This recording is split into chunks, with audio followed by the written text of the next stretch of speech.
Buenas noches, buenas noches. Por favor, apaguen sus móviles. Eso es muy importante. Bueno, buenas noches. Me llamo Agustín Guimerá, historiador. Como vicepresidente de la Fundación Canaria de Arte Flamenco, les doy la bienvenida esta noche. Gracias por estar aquí. Gracias a las autoridades que nos acompañan, tanto del Cabildo como del Ayuntamiento. También nuestro agradecimiento al Real Casino de Tenerife por ofrecernos este espacio maravilloso para esta actividad.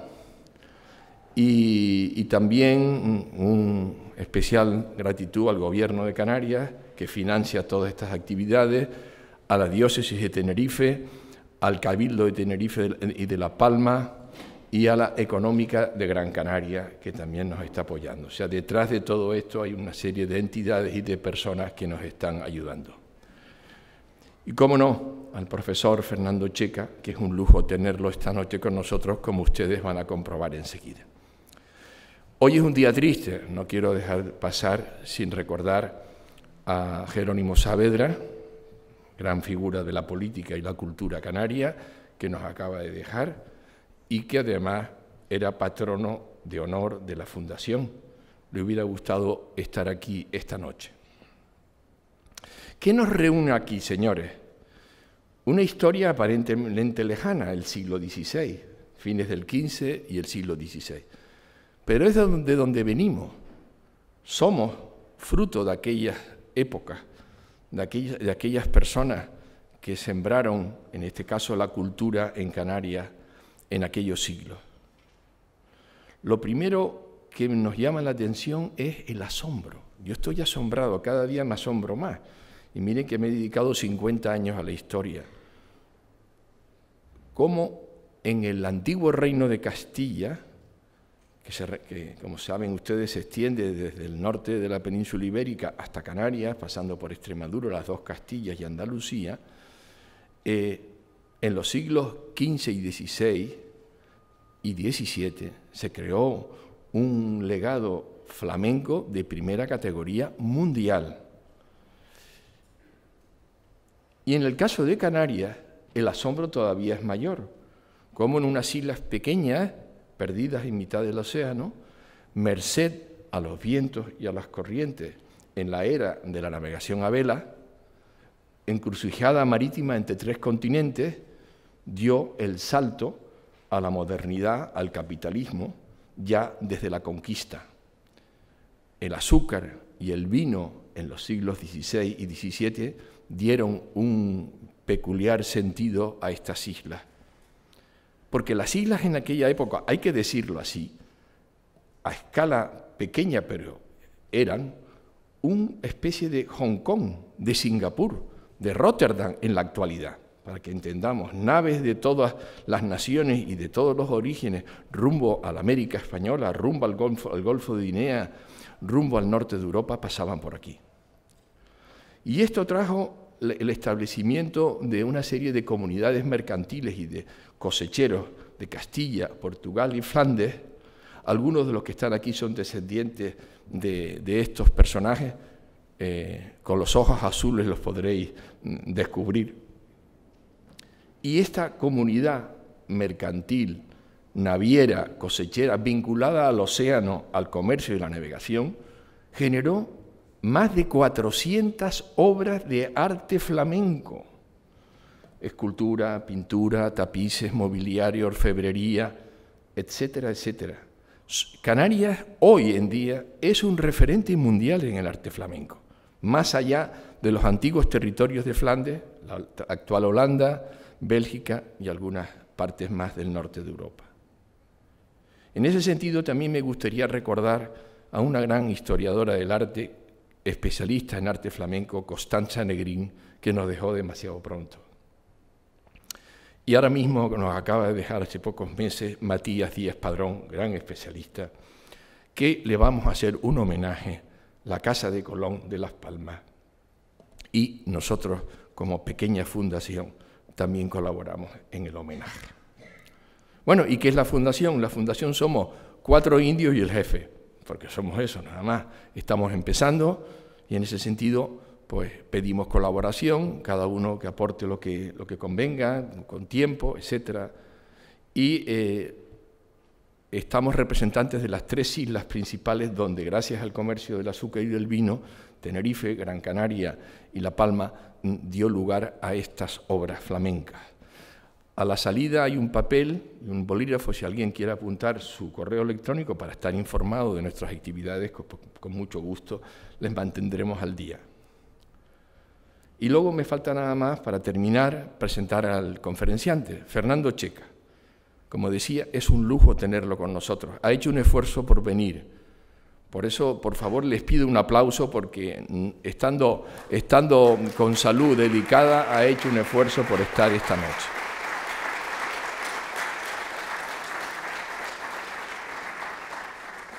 Catedrático de Historia del Arte en la Universidad Complutense de Madrid, director del Museo del Prado durante un tiempo y especialista en Renacimiento y Barroco, y en concreto, sobre todo, en el coleccionismo y en el mecenazgo de la monarquía hispánica en esa época.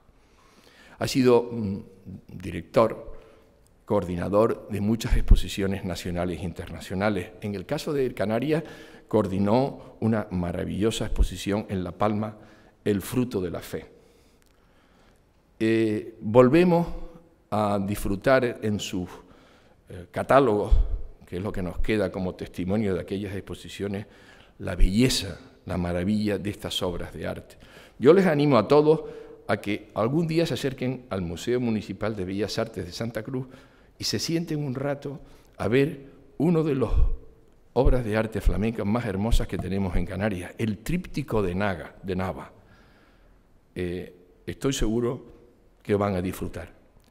Y los dos somos historiadores, nunca seremos ricos con nuestro oficio, pero somos millonarios, nos hemos divertido mucho y espero que ustedes también se diviertan esta noche. Gracias.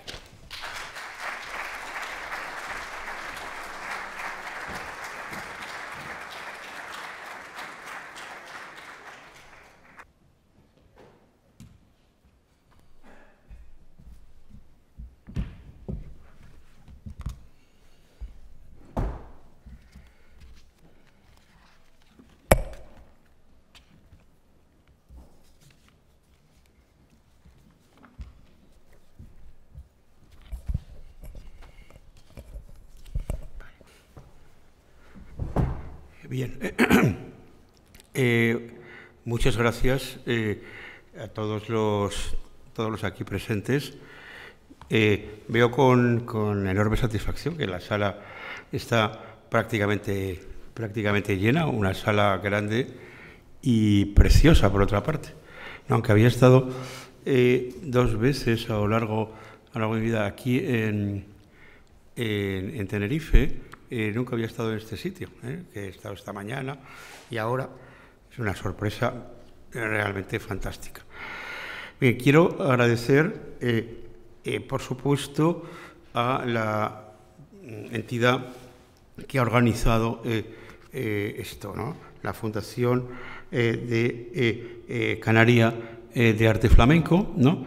Que, como acaba de decirnos su vicepresidente, es una fundación pequeña, espero que se pueda decir todavía pequeña, que sea más grande, por la importancia que acaba de ser dicha del arte flamenco aquí en Tenerife y en todas las islas, ¿no? Como la isla de La Palma, que conocí a raíz de esa exposición, El fruto de la fe, ¿no? Entonces, mi primer agradecimiento a la Fundación, ¿no? a su presidente, Tomás Van de Valle, y a Agustín Quimera, que con su entusiasmo, que conocí a través de los correos y de las llamadas telefónicas, y que ahora lo conozco directamente, estoy seguro que con estas personas y esta fundación seguirá adelante, porque tiene una materia prima, ¿no? De esas más de 400 obras y esa historia tan importante de relación con el mundo europeo a través del Atlántico, que fundamenta pues toda una historia, y una historia no solo política y económica, sino también una historia artística y cultural. Bien, realmente esta historia no artística, puedes poner la siguiente, ya empezamos. Esta historia artística y cultural, pues tiene su fundamento histórico en los avatares, ¿no? de los inicios de la Edad Moderna, la importancia de las nuevas rutas que se abren a través de portugueses, de castellanos, pero también de flamencos, por distintos mares, fundamentalmente el océano Atlántico. Entonces, ya trascendiendo lo que es el arte en las Canarias, me voy a centrar en esta conferencia en el arte flamenco en la corte de los reyes de España, en la monarquía hispánica, que comienza a ser llamada así, en el siglo XVI. No quiere decir que termine ahí, y lo que voy a contar es un pequeño resumen de todo lo que sucedió en la corte de Madrid en el siglo XVI, y en realidad también en Bruselas y en otros lugares, ¿no?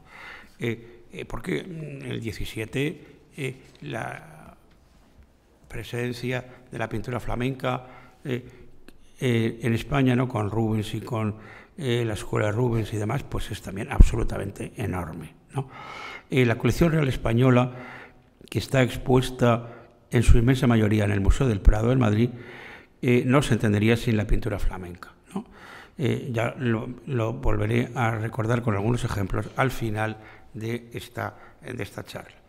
Bien, todo empezó, en realidad empezó antes, pero bueno, para centrarnos a finales del XV y en el XVI, he puesto esta imagen, empezó con las políticas matrimoniales de los reyes católicos por los reinos de la península ibérica, Aragón y Castilla, y el emperador del Sacro Imperio Romano-Germánico, Maximiliano I, ¿no? Ahí vemos a la izquierda, arriba, las figuras de los reyes católicos en artistas que no sabemos quiénes son, pero que son muy deudores ya de la retratística flamenca.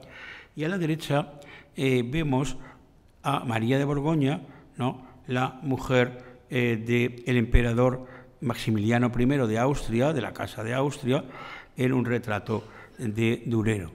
Bien, estas dos parejas realizaron una política matrimonial muy inteligente, ¿no? Se dieron cuenta que, sobre todo Maximiliano y María de Borgoña, cuyos reinos eran fuertes, poderosos, ricos, sobre todo el caso de Borgoña, que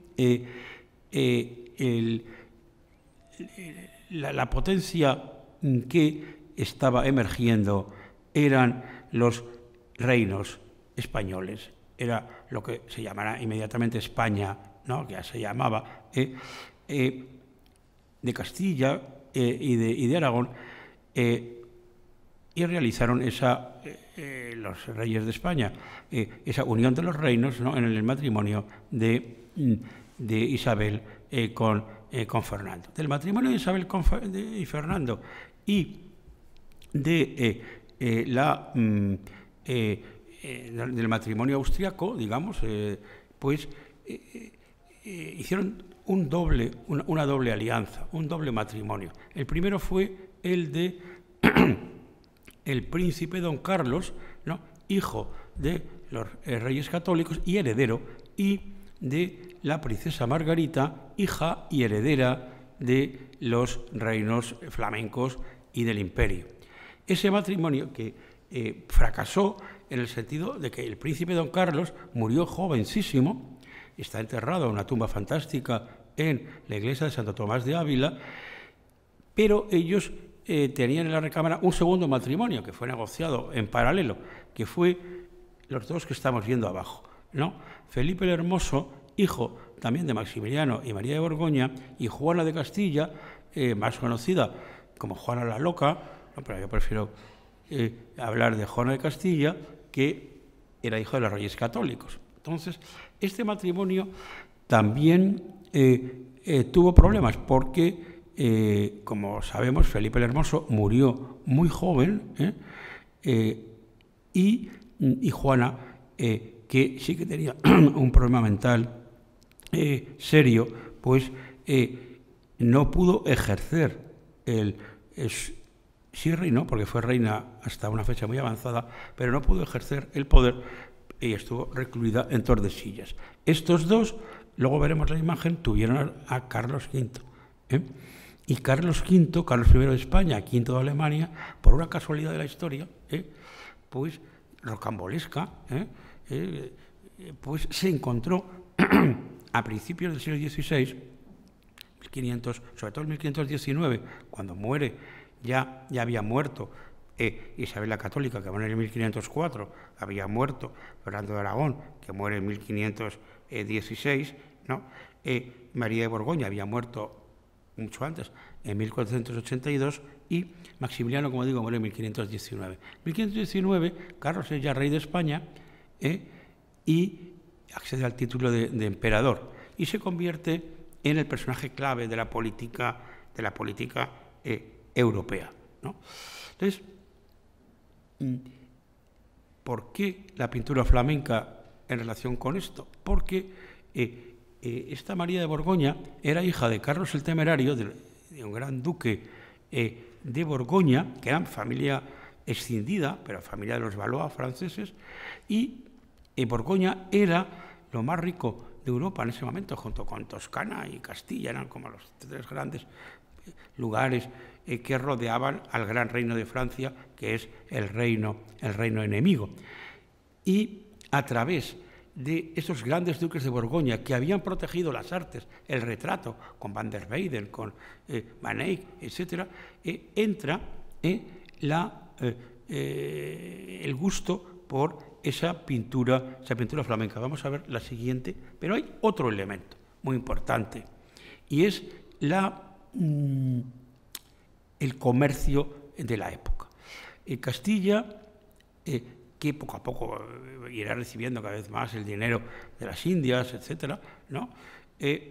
Era un productor de lana, la lana merina de Castilla, era la más famosa de Europa, la de mayor calidad, pero no se manufacturaba en España, se manufacturaba en los Países Bajos, donde tenían una tradición de manufactura de tapices desde el siglo XIV impresionante. Y esos tapices, cuando se hacían, que se hacían todos en Flandes, en Malinas y luego en Bruselas, pues, pero en Tournai, Malinas, Bruselas, pues se comercializaban en Medina del Campo, que era uno de los grandes mercados, no solo de la península ibérica, sino de Europa. De lana, de tejidos, de tapices y de objetos de orfebrería y de todo tipo de cosas, ¿no? Eso explica esa grandiosa plaza de Medina del Campo, que ahí existían bancos banqueros como los Ruiz y demás, importantísimos. Y es allí, en Medina del Campo, donde acudía Isabel la Católica y la nobleza castellana a comprar los tapices y las tablas de Flandes. Entraban, igual que la lana salía por los puertos del norte, por Santoña, por Laredo, por Santander y demás, por esos nuevos lugares volvían a entrar las manufacturas y se vendían en Medina del Campo. Es decir, que por un lado una razón política y política matrimonial, dinástica, y por otro lado una línea de ida y vuelta de productos que coincidían en Castilla. Aquí estamos viendo uno de los tapices que ahora está en el Metropolitan de la colección de Isabel la Católica. Se está perfectamente documentado como tapiz de la colección de Isabel la Católica, que no han quedado tantos, tenían como 300 tapices. Hay que tener en cuenta que los tapices eran lo más caro que había en ese momento, y mucho más que una pintura que en comparado no tenía ningún valor, ¿no? Aunque hoy le damos más, pero los tapices era el producto de lujo más apreciado por los poderosos. No cualquiera no podía comprar un tapiz, tenía que ser el rey de España o un miembro de la alta nobleza o el gran duque de Borgoña o los Medici en Florencia, no cualquiera. Casi no voy a hablar de los tapices, pero no se entiende el tema de la pintura sin los tapices. Vamos a ver la siguiente. Bien, aquí vemos el retrato, los dos retratos más famosos individuales de Isabel la Católica. El de la derecha, que está en el Museo del Prado, es de un autor anónimo. El de la izquierda es de autor bastante discutido. La historiografía tradicional habla de Juan de Flandes, pero bueno, no se sabe, pero es muy posible que fuera de Juan de Flandes. Hay dos ejemplares. Entonces, ¿qué es lo primero que colecciona Isabel la Católica? Colecciona tapices. Los retratos, no sé si se pueden llamar colección o no, porque es un elemento de la representación, pero retratos de este tipo que estamos viendo aquí son retratos pequeños, retratos a la flamenca. Eso es muy importante, porque vamos a ir viendo cómo el formato del retrato va a seguir como subiendo en grandeza según avanza el siglo, ¿no? Y tenemos el nombre de Juan de Flandes, que es también autor. Vamos a ver lo siguiente. Bueno, es autor de estos dos retratos que ahora están en Viena, se piensa que es una princesa española, es el título, pero seguramente sea Juana de Castilla y Felipe el Hermoso. Estos dos retratos son de Juan de Flandes y pertenecen a la colección de retratos. Eso sí que es una colección, la conocemos muy bien por los inventarios, están publicados, de Margarita de Austria, desde la hija que me he referido antes, que al quedar viuda del príncipe don Carlos, pues ya se instala en Malinas, en su palacio. Es la introductora del Renacimiento en los Países Bajos, coleccionista de tapices, cuya colección está en Madrid, ¿no? Se puede ver algunos de ellos ahora en la Galería de las Colecciones Reales, ¿no? Y es coleccionista de retratos, quizá la primera coleccionista de retratos como tal en la historia, anterior o paralela a lo que están haciendo Medici y otros italianos, que se les presenta siempre como los más avanzados. Pues realmente no eran muy avanzados, pero digamos los flamencos, esta dinastía ya lo sabía, ¿no? Vamos a ver la siguiente. Retratos de una enorme calidad. El de la izquierda, que también se discute quién es el que está en el Museo Thyssen de Madrid, también de la colección de Margarita de Austria, y el de la derecha, que está en Viena, es Catalina de Aragón, otra de las hijas de los reyes católicos y demás. Vemos que son retratos de enorme calidad, retratos de un realismo absoluto, como corresponde a lo que es la pintura flamenca, retratos en los cuales sí se idealiza, pero no se idealiza tanto como podía hacer Rafael en estos momentos de principios del siglo XVI, y sabemos que Margarita los presentaba en Malinas en 2 o 3 salas de su palacio como un conjunto. Esto es importantísimo porque esas galerías de retratos que luego van a ser tan importantes en el XVI, pues se originan, es una manera de colgar los cuadros que es de Margarita, ¿no? Que luego va a hacer la Casa de Austria, terminará en la Galería de Retratos del Pardo de Felipe II. Vamos a ver el siguiente. Bueno, a la vez que coleccionaban tapices y retratos, utilizaban también la pintura flamenca como elemento de devoción, ¿no?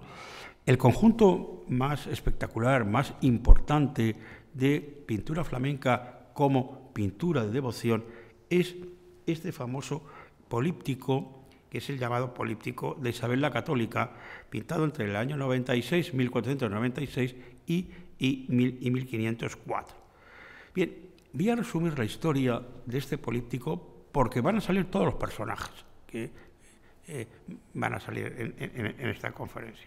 Bueno, esta obra aparece citada por primera vez en el inventario de Isabel la Católica de 1505 en Toro, ya ha muerto la reina, y consta de 47 tablas en ese momento. Bien, pero no pasó por herencia, sino se vendió en la Almoneda. Lo que pasa es que lo compraron miembros de la familia real, ¿no? Y pues se desmembra en ese momento y ya empiezan a quedar en las siguientes menciones solo 27, primero 32 y luego 27 pinturas, ¿no? El lote más importante de 32 pinturas pasa a Malinas, a la colección de Margarita de Austria, la mujer del príncipe Don Juan. Fueron heredados por Felipe el Hermoso, de su hermana Margarita. Estas 32 obras que poco después ya se enumeran solamente 27. De manera que tenemos Isabel la Católica, Felipe el Hermoso, Margarita de Austria. A la muerte de Margarita, en 1530, ya solo se citan 20, que son adquiridos por Carlos V, que los regala a su mujer, la emperatriz Isabel de Portugal. Y la última vez que los cuadros se describen en el siglo XVI, que son ya los que se han conservado ahora mismo en Patrimonio Nacional, que son estos que estamos viendo, pues es el inventario que se hace a la muerte de Felipe II en 1600. Ya hasta el siglo XVIII no se vuelven a mencionar. En la casita de arriba, la casita del Príncipe del Escorial, donde se atribuyen, ya se ha perdido la memoria de todo, a Alberto Durero, que obviamente no son de Alberto Durero, pero les parecía algo así como nórdico, como alemán, ¿no? Y son los que ahora se conservan en Patrimonio Nacional, en la Galería de Colecciones Reales, están expuestos recientemente con la apertura, al principio de toda la galería, y luego hay algunos de los que se fueron perdiendo entre tanta transacción, pues están en Washington, en Londres, en Viena y en Berlín. Dos aquí, uno allá, pero el gran conjunto es este que estamos viendo aquí. Vamos a ver ya algunos detalles. Bueno, no vamos a ver todos, obviamente, pero sí, esto supone también un avance enorme en la pintura del momento. Se piensa que son de Juan de Flandes, pero también hay otro pintor menos conocido que se llama Michel Sitow, escrito con W al final, que es un pintor de Estonia, de Reval, que vino a pintar a los Países Bajos y que posiblemente también estuvo en España. Hay una discusión en la cual no voy a entrar qué es de Juan de Flandes, qué es de Sitow y demás. La cosa es que es un paso adelante en la pintura flamenca, de donde procede la pintura flamenca de escenas religiosas, que es sobre todo de las miniaturas. los códices miniados, son pequeños, pero de un tamaño mayor que un códice, lo cual les permite integrar figuras perfectamente proporcionadas, jardines, perspectivas, tanto naturales como los cuartos con arquitectura, que es una arquitectura ya renacentista, es decir, que forman un conjunto realmente excepcional y que va a estar en las colecciones de los Reyes de España hasta nuestros días, en su inmensa mayoría. Vamos a pasar al siguiente. Bueno, lo de Margarita lo voy a tratar pues muy rápidamente porque daría para mucho, ¿no? Ya hemos hablado de Margarita como introductora del Renacimiento en los Países Bajos, como coleccionista de retratos y también de otras pinturas, incluso de pintura mitológica, y coleccionista de cosas importantísimas. Aquí estamos viendo el retrato de Margarita de Van Orley, que es el gran pintor de la corte de Margarita, el pintor flamenco que viaja a Italia, gran retratista y gran pintor, con una influencia enorme. El tríptico que esta mañana he estado viendo en el museo es una derivación en muchas cosas, en las ruinas que tiene, además, de Van Orley. Pues aquí vemos el retrato de Margarita, el más famoso de todos, de Van Orley, pero Margarita tenía nada menos que el matrimonio Arnolfini. Es decir, que el cuadro quizá más famoso de los primitivos flamencos era posesión de Margarita, había entrado en ella porque una familia española servía en la corte de los Guevara, que no va a servir a Carlos V y Felipe II, coleccionistas también del Bosco, estos Guevara, no voy a hablar de ellos porque no puedo hablar de todo, pero el matrimonio Arnolfini de los Guevara pasa a Margarita, de Margarita pasa a Felipe II y está en la colección del Alcázar de Madrid hasta principios del siglo XIX, que con la Guerra de la Independencia sale de España, y por eso ahora está en Londres. Pero este cuadro, donde debía estar, es en el Museo del Prado, realmente. Entre otras cosas, porque, dicho sea de paso, ese famoso espejo que hay ahí atrás es lo que inspiró a Velázquez para Las Meninas. Es decir, es un cuadro importantísimo para ojos expertos del barroco, que no tienen que ver nada con esta estética, como Diego Velázquez, ¿no? Entonces, nos indica la importancia capital, ¿no?, que tenía la pintura flamenca para la corte española desde un principio. Vamos a pasar. Bueno, Carlos V, ¿no?, el sobrino de Margarita, el hijo de Felipe y de Juana, pues por las razones que he dicho al principio, se va a convertir en el personaje más poderoso de Europa y va a hacer los fundamentos de lo que va a ser la monarquía hispánica, el imperio español, etcétera, etcétera. Es un personaje, no lo voy a insistir, clave. Carlos V no tenía tanto interés por el arte como su tía Margarita, y sí va a tener, como veremos, su hijo Felipe II. Pero claro, se dejó retratar, obviamente. Aquí vemos con la Orden de Toisón de Oro, etcétera, dos retratos, uno más joven, de Van Orley, que está en el convento de Bourg-en-Bresse, que es donde está enterrada Margarita, en Francia. Es un cuadro de las colecciones francesas ahora.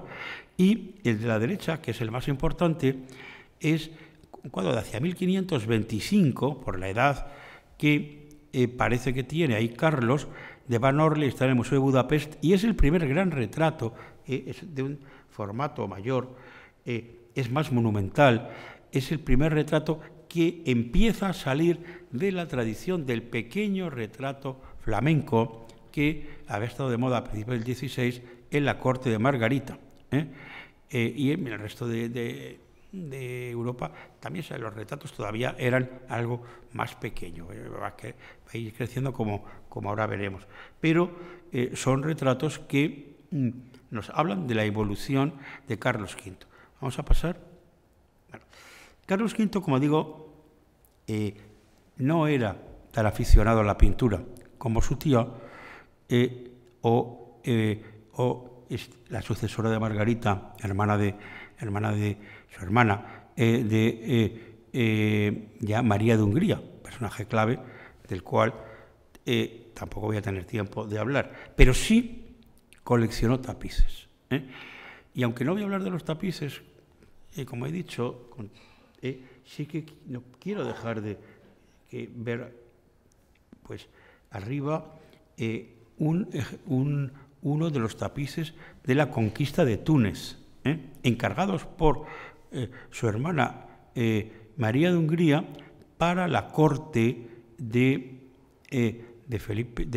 Carlos, y que esa serie se estrena en las bodas de Felipe II con María Tudor en 1552, que ahora veremos en Londres, y que es la serie más importante, es la obra de arte más importante que se hace en Europa a mediados del siglo XVI, más que cualquier otra cosa, Italia incluida. Abajo estamos viendo un ejemplar de la serie de la batalla de Pavía. Lo de Túnez es de Vermeulen y Pannemakers, lo de flamencos, obviamente. Lo de abajo es Van Orley, la batalla de Pavía, 1525. Esos tapices están ahora en Nápoles, y el de la derecha de abajo son las cacerías de Fernando, el hermano de Carlos V, y de Carlos V, en los alrededores de Bruselas. Una serie que está en el Louvre, fantástica, que también le regalan los Estados Generales de Flandes a Carlos V. Es decir, Carlos V parece que un poco también a la antigua, ¿no? Pues le gustaba, y como gran duque de Borgoña que era, de rodearse de tapices flamencos más que de pinturas, ¿no? Pero vamos a pasar ya, vamos al siguiente. Bueno, y un detalle, uno de los tapices de Pannemakers, de la conquista de Túnez. Entonces, una serie, cada tapiz de estos mide como unos 10 metros de largo y más de 5 de alto. No es ninguna tontería, porque son 13, 14 tapices. O sea, puestos uno detrás de otro, es imposible ponerlos. Realmente se debían exponer en Madrid, porque se trajeron de Bruselas a Madrid con Felipe II, en la plazuela de las Descalzas de Madrid, siempre al exterior, porque no hay una sala, por lo menos en el Alcázar de Madrid, que cupieran todos esos tapices juntos. Eso se ha hecho estudios y demás, y no hay. Y se exponían series paralelas fuera, en la plaza hoy llamada la Armería, o en la plazuela de las Descalzas. O sea que realmente es una obra, por eso digo, de una envergadura increíble. Es un tapiz rico, quiere decir que está hecho de lana, pero también de seda, oro y plata. Aquí hay decenas de kilos de oro y plata en estos tapices, que explica que muchos de ellos no hayan sobrevivido porque se destruían para coger el material precioso. Bien, siguiente. Bueno, pero claro, el gran personaje es Felipe II, ¿no? Felipe II va a viajar a los Países Bajos en dos ocasiones, una en 1548 y 1551, es lo que se llama el felicísimo viaje, porque el libro que lo describe, con absoluto lujo de detalles todas las entradas triunfales por Italia, Alemania y sobre todo Países Bajos, se llamó así el felicísimo viaje. Fue el viaje que hizo de presentación Carlos V a su hijo a los Estados Generales de Flandes y demás, ¿no? En el momento en que ya se barruntaba la sucesión imperial.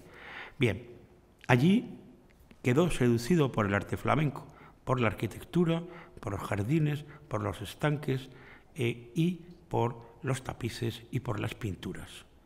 Fue como una conmoción en la cual intervino no tanto su padre como su tía, la hermana de Carlos, María de Hungría, que ya era gobernadora a la muerte de Margarita del 30, y el cardenal Granvela, personaje también clave para la cultura europea y española del siglo XVI. Pero además de este viaje de 1548 al 51, hizo otro segundo viaje, que fue el segundo viaje y último que hace fuera de la península ibérica, ¿no? Y luego él va a viajar a Portugal, pero siempre dentro de la península ibérica.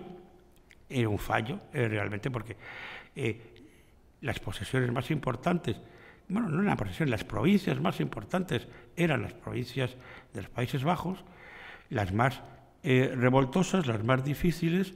Siempre se ha criticado mucho el que no volviera por allí, pero bueno, ¿qué le vamos a hacer? La cosa fue así. Pero la influencia de todo esto, aparte de las razones históricas que he venido diciendo, es este primer viaje y el segundo. El segundo es del año 54 al 58, antes he dicho 52, es 54, cuando se casa con María Tudor. Primero va a Inglaterra a casarse con María Tudor. A la muerte de María Tudor, pues en vez de volver a España, vuelve y se queda en Bruselas, porque es el final de Carlos V, las abdicaciones de Carlos V, la retirada de Carlos V y la muerte de Carlos V ya en España en el 58. Él preside los funerales de la muerte de su padre en Bruselas y ya vuelve a España. Bien, esto para la historia del arte también es absolutamente esencial. Aquí estamos viendo dos retratos, uno del joven Felipe II, que ahora está en el Museo de Bilbao, pero que procede de una colección inglesa, comprado hace 25 o 30 años, vamos, de la colección de Lord Spencer, ¿no? el padre de Lady Di, y el de la derecha es el famosísimo retrato de María Tudor, que está en el Prado.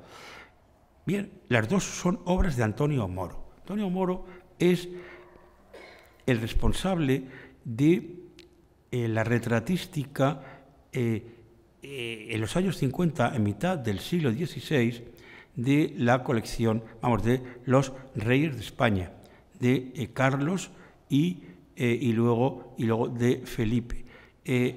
Antonio Moro estuvo en Inglaterra para pintar estos cuadros y alguno más, incluso vino a España y estuvo también en Portugal. Es decir, que era el factotum del retrato, el que transforma, junto con Tiziano, el retrato europeo del siglo XVI y lo convierte en lo que se va a llamar retrato de aparato, es decir, un retrato que ya no es ese pequeño retrato, un retrato que aparece de 3/4 o de cuerpo entero, como ahora veremos. Entonces, estos dos retratos que estamos viendo aquí están un poco en el origen, ¿no?, de lo que es el retrato de aparato, en el cual la Casa de Austria tiene pues muchísimo que ver. Vamos a ver.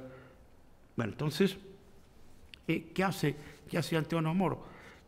Pues hace retratos también de los regentes. Es decir, en esta época, con Felipe II todavía muy joven y con Carlos, su padre, continuamente en Bélgica, hubo dos periodos de regencia, los años que corresponden al momento en el cual no estaba ni Carlos ni Felipe en España.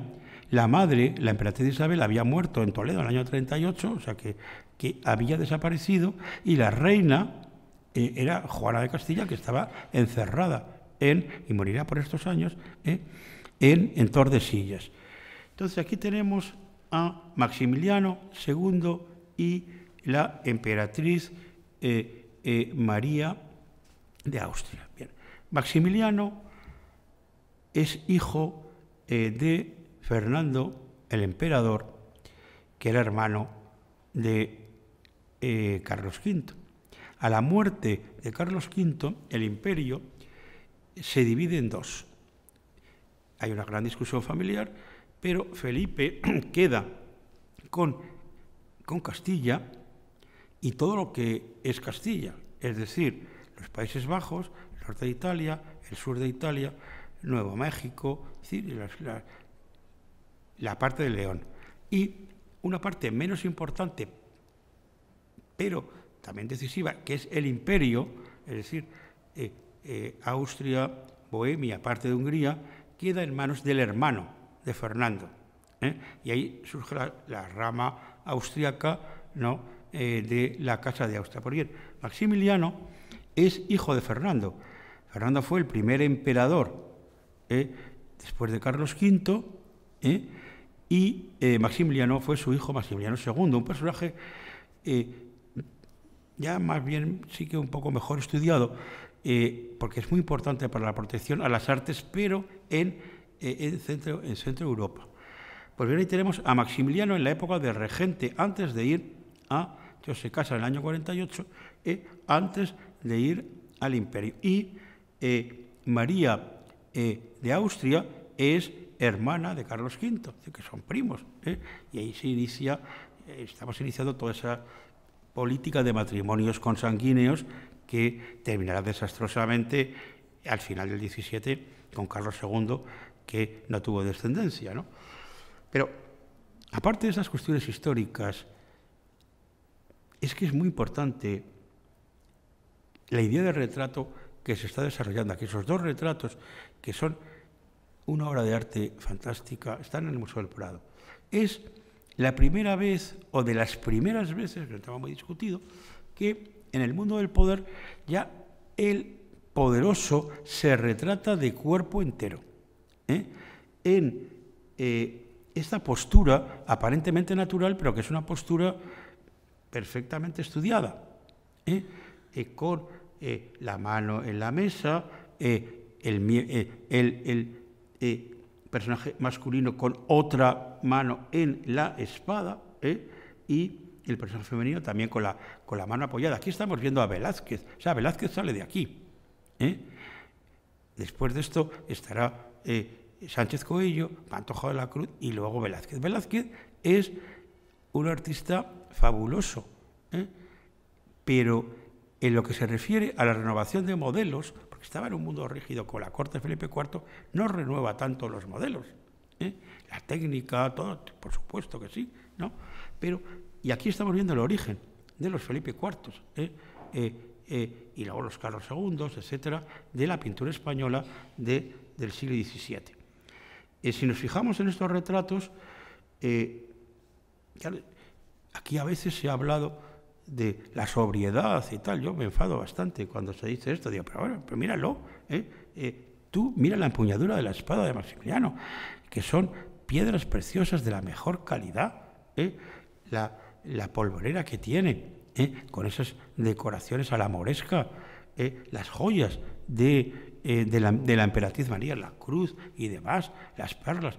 ¿Qué es esto de la sobriedad de la Casa de Austria? El lujo absoluto de la Casa de Austria, la riqueza de la Casa de Austria, que se puede ver en los inventarios de miles, literalmente, de joyas, o en estos retratos. Esta manera de retratar, que se va a llamar retrato de aparato o retrato de Estado, pues pueden ver que tiene eso, la presentación del personaje de cuerpo entero, de tamaño natural, apoyado en una mesa o en una silla, con una columna detrás, símbolo también del poder. O sea, son como emblemas del poder, de una potencia absolutamente extraordinaria. El que inventa esto, en buena medida, es Antonio Moro, ¿no? Con estos retratos. Vamos a ver los siguientes. Bueno, otro personaje clave es hermana de María, es decir, y de Felipe, hijas todos de Carlos V, que es Juana, princesa de Portugal. La historia de Juana, princesa de Portugal, es larga, es muy interesante.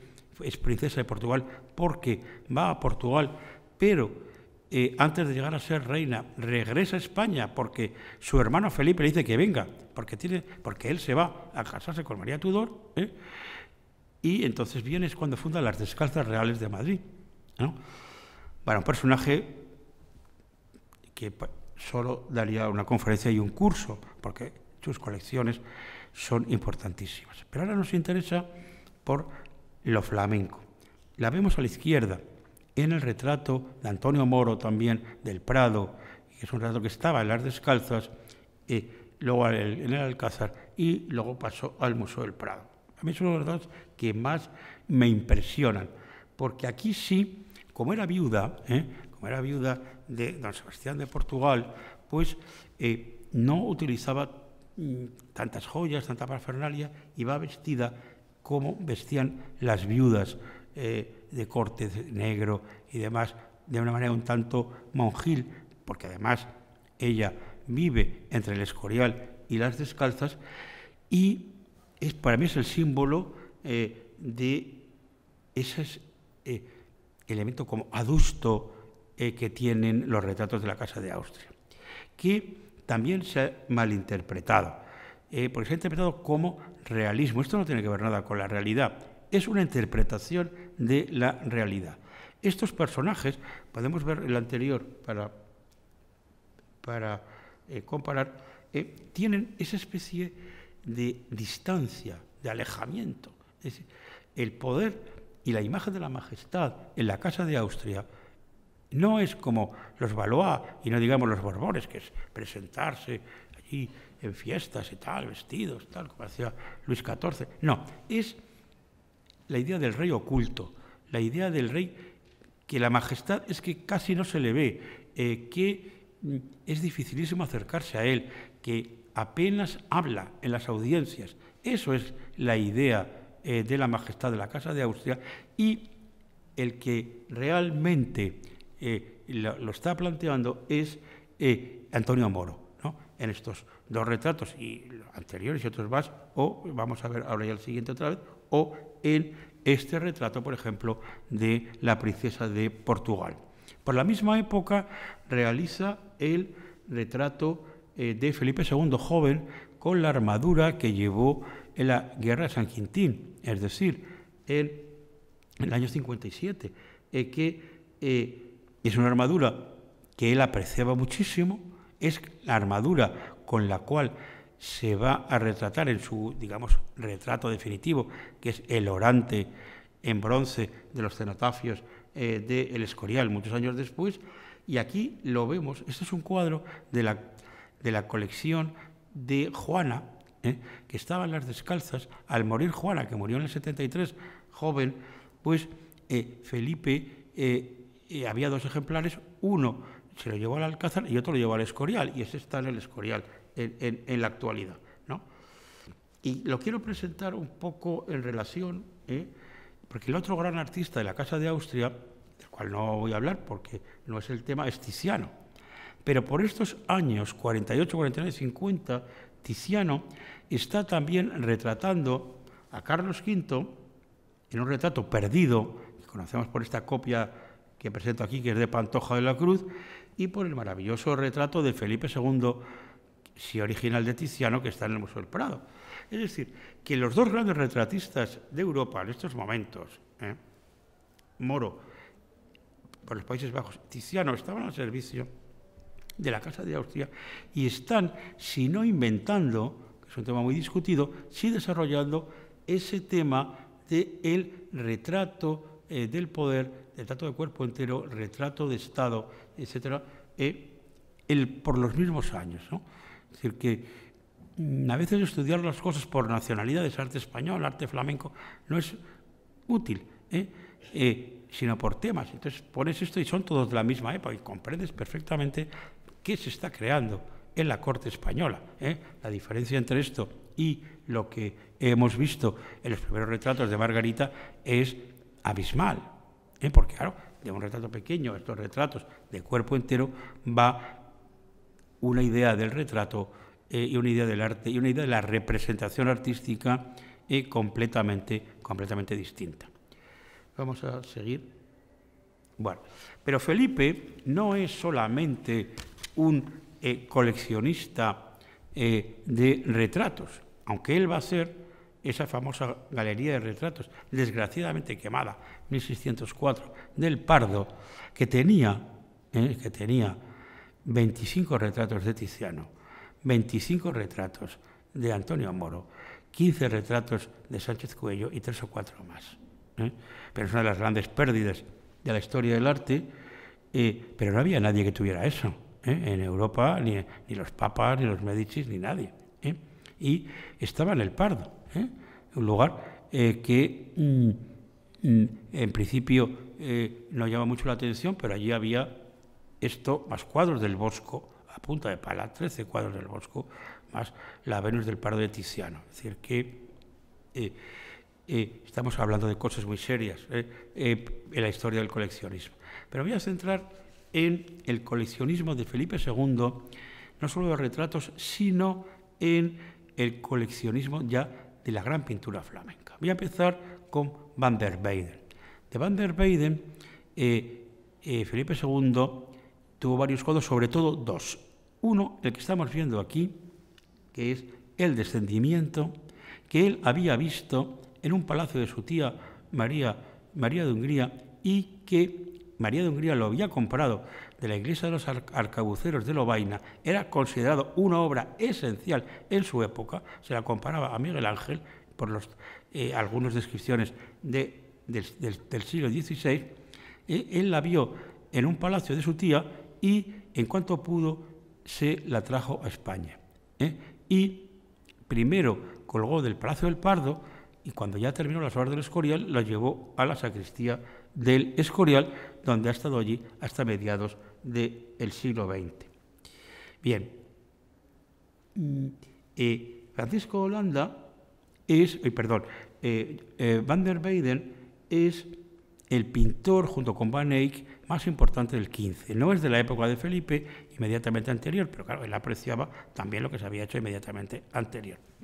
Y plantea, con Van der Weyden quiero plantear el tema de la relación entre Flandes e Italia. Hay un tratadista portugués muy relacionado con la corte de España que viaja a Roma, Francisco de Holanda, y allí escribe un tratado y unos diálogos de la pintura importantísimos, porque el interlocutor es un interlocutor imaginario, el propio Francisco de Holanda posiblemente, y nada menos que Miguel Ángel. Y Miguel Ángel, siempre se ha discutido si las palabras son de Miguel Ángel o son inventadas por Holanda. Lo más seguro, lo que piensa la bibliografía actual, es que estamos ante lo más cerca, junto con los sonetos que él escribió, de oír las palabras nada menos de Miguel Ángel, el gran artista italiano. Bueno, pues ¿qué dice? Claro, Miguel Ángel no habla directamente de estos cuadros, pero habla de la pintura de Flandes, con un desprecio enorme. Dice que es la chaca que no saben pintar, que es una pintura que no tiene orden, que no tiene concierto, que solo pintan paisajes, figuritas pequeñas. Y luego otra crítica es que dice, la pintura de Italia es estudiosísima en extremo, dice. Es decir, es una pintura de perspectiva, es una pintura de estudio y de ciencia. Y dice, cosa que no sucede con la pintura flamenca. Y dice, la pintura flamenca le hará derramar muchas lágrimas, y la de Italia ninguna. Y acaba diciendo que es una pintura para mujeres y para monjas. Bueno, viendo este cuadro, que es una de las obras más importantes de la historia del arte, que hoy está en el Museo del Prado, lo que es la composición de este cuadro, lo que es el sentido monumental de este cuadro, lo que es la perspectiva de este cuadro, y lo que es, pasa a la siguiente, la expresión de los sentimientos de este cuadro. Nunca se ha pintado mejor las lágrimas que en este cuadro. Pues a mí me parece que la piedad que desarrolla este cuadro no tiene nada que ver con una piedad femenina expresada además de manera peyorativa. Me parece un cuadro muy fuerte, realmente, como expresión del dolor, como expresión de de la madre y demás. El padre Sigüenza, cuando describe en el Escorial este cuadro, habla eso de la fuerza del cuadro, de que nunca se ha expresado el dolor de una madre de esta manera. Es decir, hay todo sentido introspectivo sobre un tema que no es ni masculino ni femenino, es humano, ¿no? Que es la pena, el dolor, el desgarro ante la muerte, que pocas veces se ha expresado como en este cuadro. Además de este cuadro, pasa el siguiente, aquí hay estos detalles que son increíbles, ¿no? Realmente a la hora de representar, y esto no es sensiblería, que es lo que decía Miguel Ángel, esto no es sensiblería, esto es sentimiento de lo más puro, ¿no? Siguiente, y el segundo cuadro importante que Felipe II adquiere de la Cartuja de Sud, cerca de Bruselas, es esta crucifixión que ahora, restaurada maravillosamente hace unos años, se expone en el monasterio del Escorial, ¿no? Bien, este cuadro, cuando Sigüenza lo describe, dice, habla de las cualidades escultóricas, dice, lo pintó esa parte de atrás roja, que es una tela, algo como muy abstracto, muy a lo Mondrian. Esto es un cuadro que, si vemos las líneas horizontales y verticales, esto es un Mondrian del siglo XV. Y dice cómo destacan la figura de Cristo, el relieve que tiene, y eso es porque le dota del sentido de la escultura. Discutían en aquel momento qué era más importante, la pintura o la escultura. Van der Weyden tercia la discusión y dice, bueno, yo voy a hacer una pintura que a la vez sea escultura, y en las dos figuras de la Virgen y de San Juan, que también destaca esa blancura, ¿no?, que ahora se ve también tras la restauración en un escenario que ha desaparecido, salvo la parte de abajo, cualquier referencia a la naturaleza. Es algo completamente abstracto, como pasa con el descendimiento del Museo del Prado. Además, aunque no se ve en estas imágenes, Cristo está muerto porque ya le han dado la lanza. Y se ve, como dice el Evangelio de San Juan, que por la herida manó sangre y agua. Aquí se ve que van agua, sobre todo, pero también la sangre, ¿no?, que llega hasta la pierna. Es decir, que está muerto, pero está llorando. ¿Cuándo se ha visto a un muerto llorar? ¿Qué está expresando entonces aquí Van der Weyden? ¿La realidad? No. Está expresando el dolor universal, el dolor absoluto, el dolor por la muerte de Cristo, el dolor por el Salvador, es decir, todas las cosas que queramos. Es decir, que es también, y no tiene que ver nada con esto nos va a hacer llorar y tal, como con esa sensibilidad, como estoy diciendo. Son declaraciones, en este caso es casi una declaración teológica, ¿no? Es que ante la muerte de Dios, el propio Dios llora, muerto. Claro, eso, pues, eso se ha visto muy bien, sobre todo después de la restauración, ¿no? Entonces, bueno, sobre este tema que me encanta, tampoco puedo seguir hablando, vamos a ver más pinturas. Bueno, Patinir. Patinir es el inventor del paisaje en la pintura occidental. Prácticamente las obras principales de Patinir, que luego hay muchas copias, las obras prínceps son las de Felipe II, que están en el Prado o que están, una de ellas, en el monasterio del Escorial. Entonces, he escogido entre los Patinir del Prado que es el más famoso, Paso de la Laguna Estigia. Es el inventor del paisaje, lo que se llama el paisaje universal, el paisaje cósmico, porque Patinir eleva el punto de vista que estamos nosotros y hace ver un paisaje que casi tiene la curvatura de la bola del mundo. Es decir, que es también una invención que todavía Patinir y el Bosco van a desarrollar. Se ve muy bien en este cuadro, que es también, pues eso, una alegoría del alma humana, del hombre entre el camino de la izquierda, que es un camino lleno de rocas, pero que los ángeles nos anuncian que nos va a llevar al paraíso, y el camino de la derecha, donde va Caronte llevando al alma que va al infierno, un camino suave que entra muy bien y te metes en el infierno. Una alegoría, eso sí que es muy medieval, pero hecho de esa manera moderna, ¿no? Integrando esa idea de la barca de Caronte en un paisaje hecho a la moderna. Bueno, pues Felipe II protegía esto, le encantaba, tenía pues 10 o 12 cuadros de Patinir, que más de la mitad se conservan, y realmente hoy día, como además se demostró también muy bien en una exposición del Prado de hace unos bastantes años, 10 o 15 años, pues es el inventor del paisaje, o sea, de un género que luego con Rubens, con Bruegel y demás, y luego ya con los holandeses, va a ser casi patrimonio de la pintura del norte, de la pintura flamenca. Y voy a terminar, ya vamos a ver, con el Bosco. Bien, el Bosco, que había sido coleccionado por Felipe el Hermoso en un juicio final que se ha perdido, que Margarita de Austria tenía cuadros del Bosco, que Felipe de Guevara, el propietario de los Arnolfini, también tenía cuadros del Bosco. Bueno, todo eso es primera mitad del 16. En la segunda mitad del 16, el Bosco, que ya ha muerto, que fue también coleccionado no solo por la corte, sino por personajes como Mencía de Mendoza, en Valencia, que antes había estado casada con Guillermo de Nassau.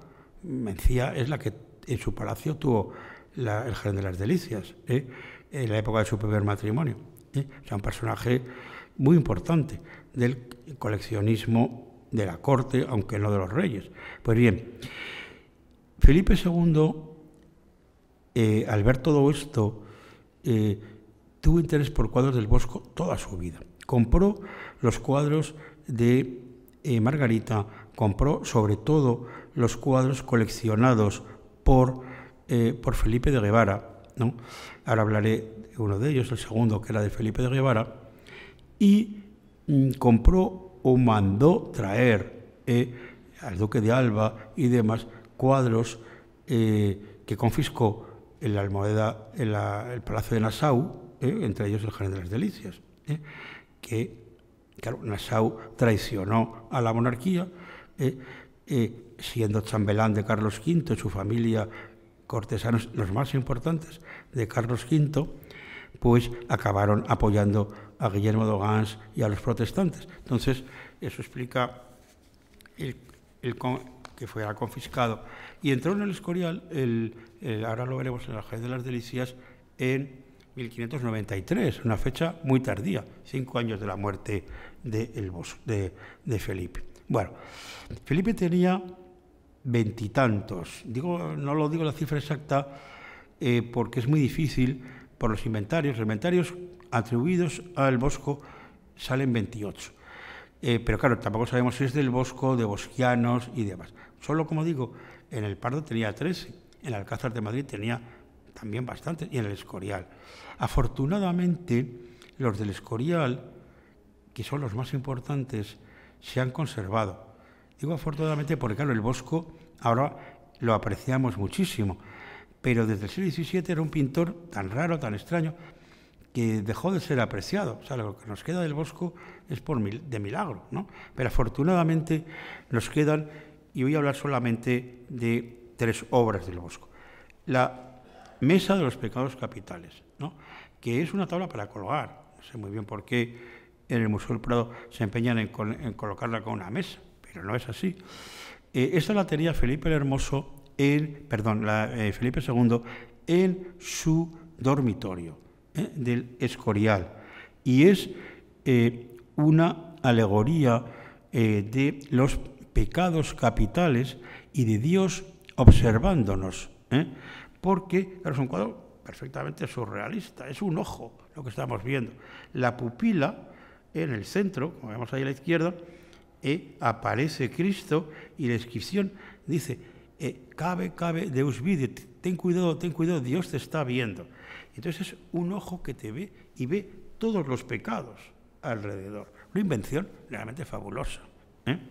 Y luego están las 4 postrimerías: muerte, juicio, infierno y gloria, ¿no? Entonces, ante esto meditaba en Felipe II, claro, sobre el mal, sobre el pecado y sobre la omnipresencia de Dios en una imagen que podía ser del siglo XX perfectamente. Por eso el Bosco se puso de moda a partir del surrealismo. Pero además es también los pecados, nos lo presenta, lo vemos a la derecha, en interiores flamencos, casi como algo costumbrista. Él está mezclando de una manera increíble lo más cotidiano con una alegoría del pecado, con una alegoría del mal y una alegoría sobre todo de la omnipresencia del ojo divino. Vamos a ver el siguiente cuadro. El siguiente cuadro importante es el carro de heno. El carro de heno, uno de los ejemplares lo compró Felipe en Flandes, el otro lo heredó de Diego de Guevara, o de Felipe de Guevara, perdón, que en su tratado de pintura es uno de los primeros que menciona al Bosco como gran artista, al lado de los italianos y demás. Hablo de 2 ejemplares, ¿por qué? Porque Felipe II tenía 2 y afortunadamente conservamos los 2. Uno está en el Museo del Prado y otro está en el Patrimonio Nacional, está en el Escorial, que se acaba de restaurar. Se discute, se piensa que el que es del Bosco, el otro es del Taller, pero eso da exactamente igual, es el del Prado. Pero no hay, los especialistas tampoco se ponen de acuerdo, que es dificilísimo y son todo hipótesis. Pero bueno, es que eso nos indica que era coleccionista, es que quería tener, que no solamente quería los cuadros para rezar en ellos o porque eran cuadros bellos y demás, con esa avidez que tiene todo coleccionista de cuanto más tengo mejor. Pues si tengo 2 cuadros del Bosco o los 10 o 12 cuadros que tiene de las Tentaciones de San Antonio, pues indica que ese afán, ese gusto por la posesión material de las cosas, que es muy propio y maniático del coleccionista, entonces y ahora ya lo tenía Felipe II. Bueno, el carro de heno tiene cerrado esta pintura. Este es el ejemplar del Prado, que es un peregrino, ¿no?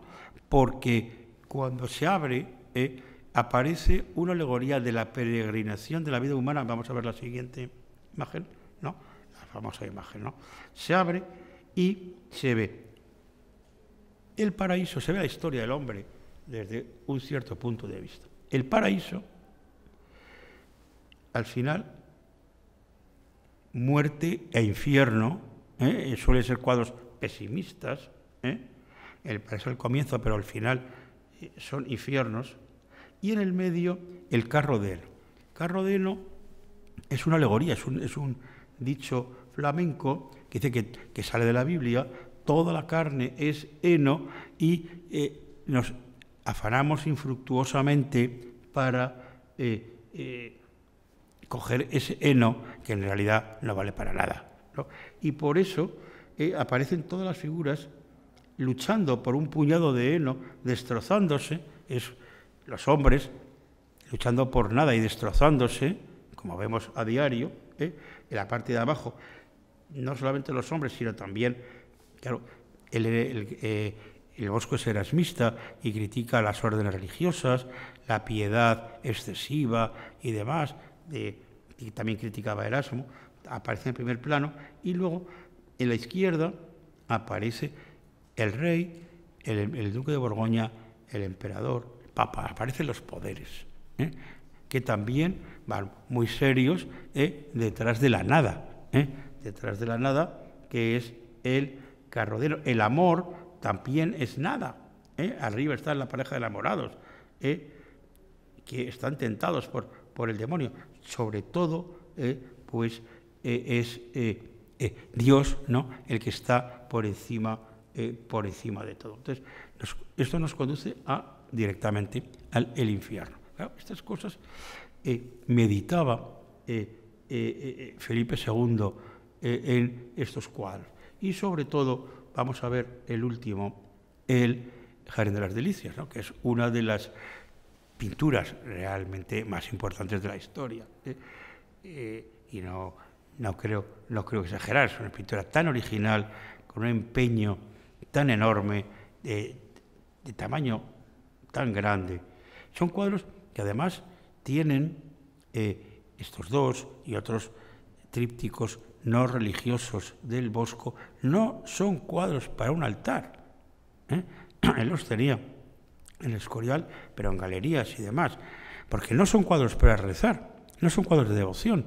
Utiliza un formato como el tríptico, que sí es un formato típico de la pintura de devoción, pero él de manera muy revolucionaria no lo hace. Es decir, que son cuadros que nos dan esa impresión de cuadros religiosos por el contenido moral que tienen y por el formato, pero en realidad no están representándonos ni la crucifixión, ni el nacimiento de Cristo. No son cuadros de iconografía puramente religiosa. Bien, el más importante de todos ellos es el Jerez de las Delicias. El Jerez de las Delicias cerrado nos da esta visión alucinante, ¿no?, de los primeros días de la creación, en una imagen del mundo que en realidad esta imagen del mundo y de la Tierra no la hemos visto como tal hasta los años 60 del siglo XX con los primeros satélites.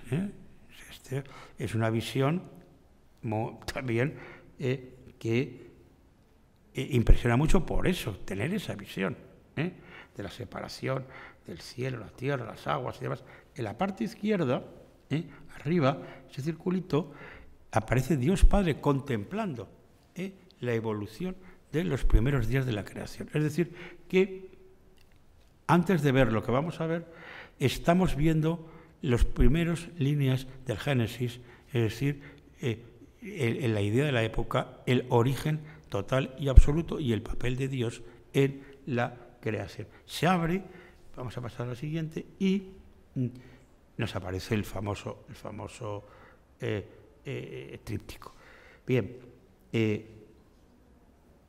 imposible, tampoco se sabe, pero sería imposible ahora hacer un comentario detallado.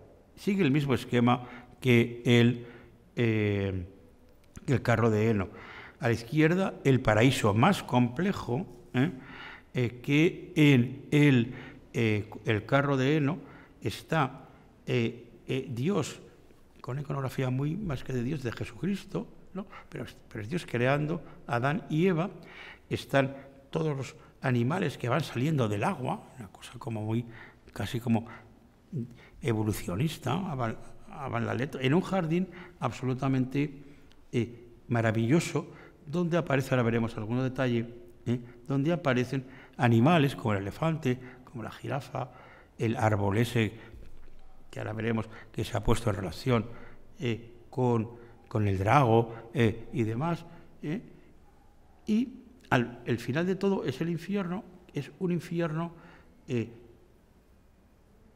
también, como se llama a veces, el infierno musical. Parece que la música, la armonía, se rompe en el infierno, pero hay muchas figuras que tienen partituras que tocan, que hay instrumentos de músicos de la época. En un escenario está también el tema del oído arriba, la zanfoña, y eso es un tema como muy interesante, porque son los instrumentos tanto cortesanos como campesinos y demás, en un ambiente de destrucción, ¿no?, como son las escenas del Bosco, también visionarias, porque parecen fotos como de la Segunda Guerra Mundial, realmente, pero claro, 300 o 400 años antes, ¿no?, ese tipo de destrucción guerrera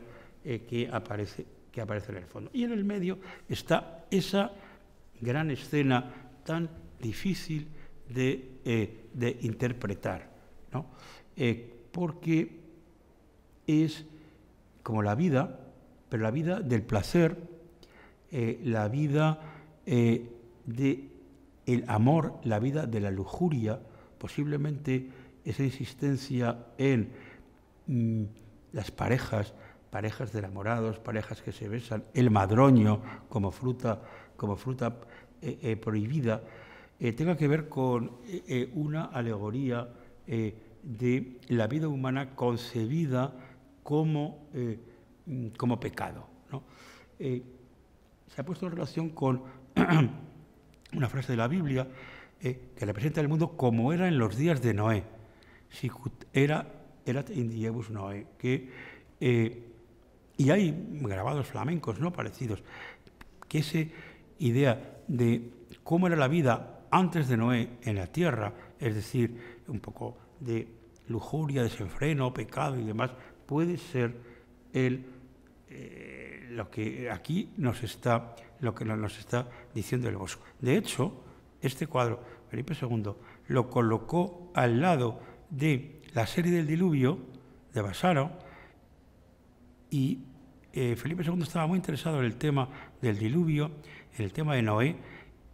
Entre la serie de tapices, también flamencos, que llevó al Escorial, está la serie de Noé, de Coxi, ¿no? Que no voy a poner. Yo tengo esa especie como de hipótesis que efectivamente, esto de los días de Noé lo dijo por primera vez Gombrich, pero todas estas otras cosas del Escorial y tal, no, porque Gombrich tampoco manejaba las fuentes españolas, ¿no? Pero yo lo veo, es una hipótesis, como que es una alegoría precisamente de ese mundo del pecado antes del diluvio universal. El padre Sigüenza, que es el cronista del Escorial en tiempos de Felipe II, hace un análisis de los cuadros del Bosco, que es el más largo y el más perspicaz que se hace en Europa en el siglo XVI. No puedo entrar ahora en ello, porque sería larguísimo, pero nos dice que quizá algunos piensan que ese es un pintor hereje. Y dice, no es un pintor hereje, porque si no, nuestro piadoso rey no lo hubiera tenido en el Escorial. Dice, yo creo que el Bosco, así como otros pintores pintan al hombre por de fuera, el Bosco pintó al hombre por dentro. ¿Cómo es por dentro? ¿Cómo son sus pasiones? ¿Cómo son sus pecados? Y eso, pues, realmente dicho por una persona que hablaba a diario con Felipe II, no sabemos si esto es lo que pensaba Felipe II, pero lo más cercano posible. También el padre Sigüenza dice que la pintura del Bosco es una pintura que está inspirada en la literatura macarrónica. La literatura macarrónica es una literatura que se inspiraba en autores grotescos y demás de la antigüedad, que se practica en el siglo XV y XVI en Italia, con Teófilo Folengo y otros, y en realidad, en la mentalidad del XVI, expresar algo con profundidad, algo incluso religioso, se puede hacer a través de un lenguaje serio, clásico, digamos a la italiana, o también dentro del lenguaje grotesco, de los dichos, de los proverbios, de los refranes. Eso lo hacía mucho Erasmo y muchos flamencos. Y yo creo que por ahí también, o sea, el Bosco como inspirador en la literatura. El Bosco, por supuesto, no es un pintor, como a veces se piensa, para las clases populares, para nada. Es un pintor de la alta aristocracia. Pinta para Felipe el Hermoso, para Isabel la Católica, para los duques para Margarita, y luego lo admira Felipe II, o Mencía de Mendoza, de la familia de los Mendoza, que eran los más poderosos de España después del rey. Es un pintor de las élites, y a las élites les gustaba leer. Todos estos eran personas cultas, con bibliotecas y demás, y leían no solamente la literatura que hoy llamamos seria, sino esa otra literatura erasmista, de proverbios y demás, que hoy nos puede parecer no seria, pero que ellos se lo tomaban muy en serio, porque era un acceso a través, digamos, de lo grotesco, de la risa y demás, a el mundo de la moral. Y por eso Felipe II tenía estos cuadros, porque eran también alegorías morales. Él dice que pintó muchos ojos y muchas lechuzas, y es verdad. Hay muchos ojos y lechuzas en las obras del Bosco. La lechuza es el animal, y lo dice Sigüenza, de Minerva. Ahí es nada. O sea que la corte de Felipe II, estos cuadros, se podían comparar con la diosa de la sabiduría clásica, con Minerva, cosa que a nosotros nos parecía impensable. Minerva la tenemos allí, casi como la escultura de Fidias. Pues no, esa insistencia, de hecho, es que me parece, pasa la siguiente, no sé si se ve, pasa la siguiente, no, bueno, entonces no me he en uno de los ojos, en uno de los círculos que hay en las fuentes fantásticas, está la lechuza, que aparece muchas veces con un ojo fijo. Es decir, que esto es una alegoría también de, en este caso, de la sabiduría, pero no vista a través del lenguaje clásico, porque estamos en Flandes, no estamos en Italia, sino a través del lenguaje de los proverbios, de los refranes y demás, que hacían los literatos flamencos. Bien, voy a terminar con algunos detalles, muy rápido, porque, bueno, detalles del paraíso. ¿Dónde vio el Bosco un elefante? Bueno, yo estudié un poco el tema del elefante, no lo voy a contar ahora porque es muy largo, pero el elefante le se obsesionaba y al Bosco le obsesionaba. Ahí tenemos el elefante con el mono. La jirafa. ¿Dónde vio? Hay dibujos de viajeros, que no sabe, pero dibujos, no grabados. ¿Vio aquello el Bosco? ¿Cómo llegó a todo esto? Eso realmente no lo podemos saber. El árbol, vamos a ver. El árbol del paraíso sí que lo vio, pero claro, no lo vio en Canarias, ni en África, ni en América y tal, obviamente. Lo vio en grabados. Lo vio en grabado de Songauer, maestro de Durero, y la huida a Egipto, y en la huida a Egipto de Alberto Durero, que eso sí, que circulaba por toda Europa. Y lo coloca en su famoso cuadro. Vamos a ver, siguiente. Bueno, aquí todas estas escenas alucinantes, ¿no?, de las parejas, la cantidad de figuras negras, o sea que tampoco por Europa circulaban tantas personas de color, y menos en los Países Bajos, en aquellos momentos, y hay muchas, ¿no?, en escenas que son puro sueño, ¿no? Por eso, y todas, muchas de ellas, comiendo el fruto prohibido del madroño, de la fresa y demás, que Sigüenza dice que es el fruto del pecado, o sea, esa figura encima de cuyo sexo está la figura de un madroño de la cual sale un árbol, en fin, todas las cosas que queramos. Y para terminar, no, el infierno, ese infierno musical que es la destrucción de la armonía. La música es armonía. Para los italianos hay pocos cuadros de destrucción de la armonía musical en el siglo XVI, aunque los hay, pero aquí la armonía musical es una desarmonía. El mundo es algo que está realmente mal. Y esas imágenes de los iba a decir bombardeos, claro, pero no había bombardeos, pero que es como un bombardeo de una guerra del siglo XX, pero a finales del siglo XV, principios del XVI. Este cuadro se pintó seguramente hacia 1500, estuvo, como he dicho, en el Palacio de Nassau, que estaba al lado del Palacio de Carlos V en Bruselas. Allí lo vio esta Mencía de Mendoza, y allí, por el tema de la traición de la familia Nassau, fue confiscado por el duque de Alba y entró en las colecciones de Felipe II en El Escorial, como digo, en 1593. Bien, para terminar, El Escorial, finales del siglo XVI. Felipe II, como bien sabemos, muere en 1598. Todo lo que había en El Escorial lo conocemos muy, muy bien, porque hay inventarios de la época perfectamente delimitados, los miles de objetos que allí estuvieron. Bueno, estudiando esos inventarios, entre las muchas conclusiones que se llega, y la que a mí más me gusta, es que en El Escorial, y no cuento ni el Pardo ni el Alcázar de Madrid, en El Escorial era el lugar a finales del XVI, donde más cuadros del Bosco había en toda Europa y más cuadros de Patinir había en toda Europa, Flandes incluido.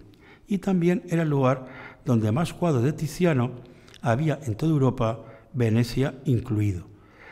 En fin,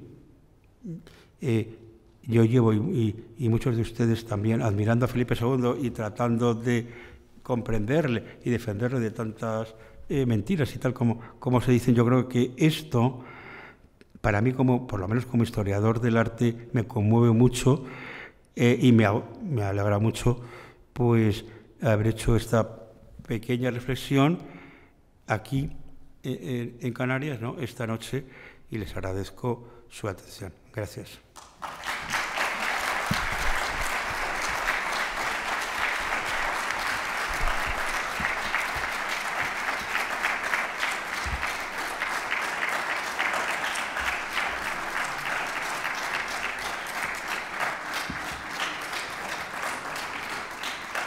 Bueno, yo no sé si es muy tarde, por supuesto, no sé si la organización lo tiene previsto o no, pero si hay alguna pregunta, yo estaría dispuesto, con cierta brevedad por la hora, pero si hay alguna cuestión o lo que sea.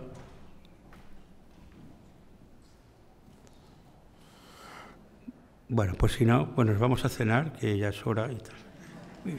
Y gracias otra vez.